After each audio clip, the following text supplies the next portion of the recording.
Alan Mazel.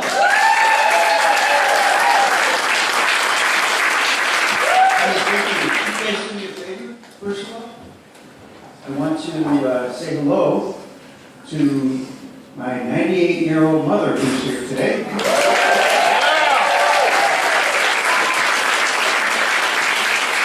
She really is a marvelous Mrs. Mazel, if you watch our show.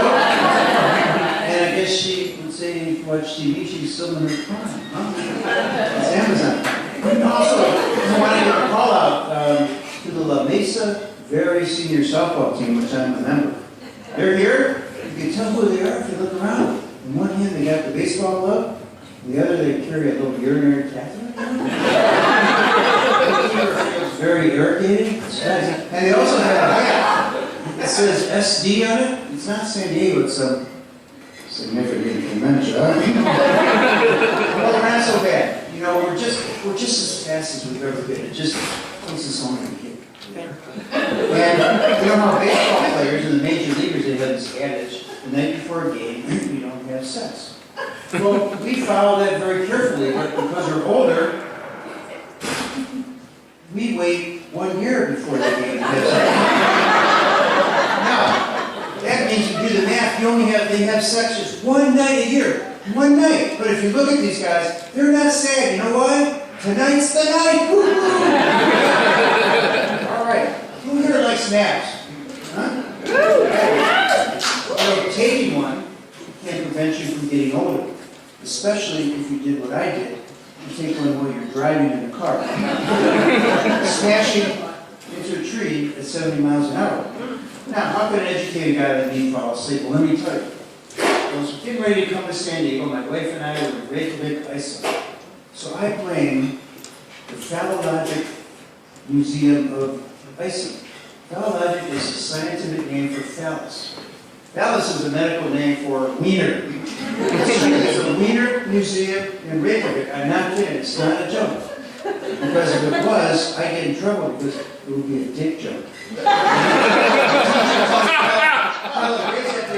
And tell a little dick joke, I'm going to give you a proctoscope up the butt, which would be an Italian innuendo, so to speak. So, my wife said, I want to go to this phallus palace.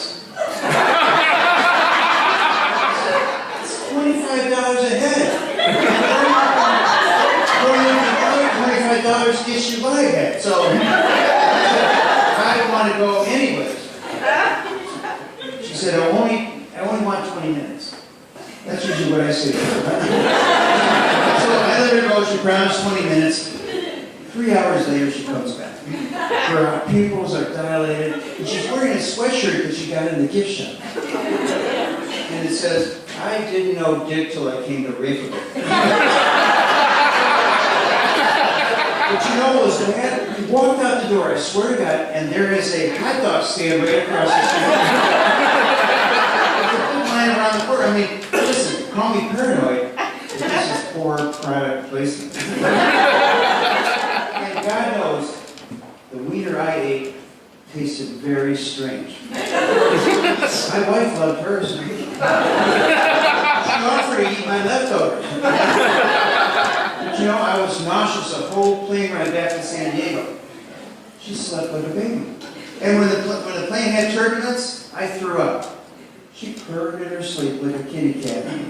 So, I get home the next day, tired, jet lagged. I'm driving down the I-5, I doze off, I hit a tree, 70 miles an hour, honest to God. I only remember two things. I remember thump when I hit the tree, and then I'm in the air, turning over, and I talked to God. 2 words I said, not today, very strong, not today. My Jewish God answered me. He said, why not today? It's a good day. And I thought about it. What was the point you made there? I wouldn't have to get a new car, plan a funeral. Listen to me. Ladies, don't kill a messenger, but God's voice was female. Huh? She sounded like Lizzo. And I don't even think Lizzo is Jewish. So, what happened was, I broke all the ribs on just one side. I was very lucky. So that now, When I laugh, it only hurts half the time. So when I got out of the hospital, we got a new car. My wife put in a GPS for seniors. You know what it is? It takes you where you want to go, but then reminds you why you're going there. They call it the Joe Biden. Now, come on, there's also the Donald Trump. The Donald Trump one takes you where you want to go, but it's pre-programmed to stop at all the McDonald's along the road. And 1 or 2 Hooters. So, after that, I went to a ranch in Montana to rehabilitate. I brought 2 of my daughters. One of them's here, Sophie. They wanted to be with Dad because of my near-death experience. Of course, Dad paid, and that probably helped. So Dad and his fractured ribs go horseback riding. So, oh my gosh. One of my daughters had a cool horse, the Scotty the Hottie. Sophie over there, the little blonde lady, had a horse, Ricky Spurs. You know what horse I got? Breaking wind. So we're on the horse, and all of a sudden they go, Dad, that's low. Need my ribs, that's low. I'm not a loper, maybe an interloper. I'm not a loper. But sure enough, we're going up and down the hill, and the 2 girls are going, yee-haw, yee-haw, yee-haw. I'm going, oy vey, oy vey, oy vey. Oh, it was a tale of woe. Everywhere the horse turned, I'm going, whoa, whoa, whoa. The next day, we went for a hike and ran into a moose and a little calf. I love Montana. There are so many ways that you can die. A moose, if they get mad at you, they can just stomp your ass to death. But the crazy thing is, you find the skinniest tree or the widest tree, you stand behind it, they forget why they're mad at you, and they go about their business. Guys, think of this. You're in the living room getting yelled at by your wife. You pull out the tree, you stand behind it, and she goes, and then goes back to watching Yellowstone on TV.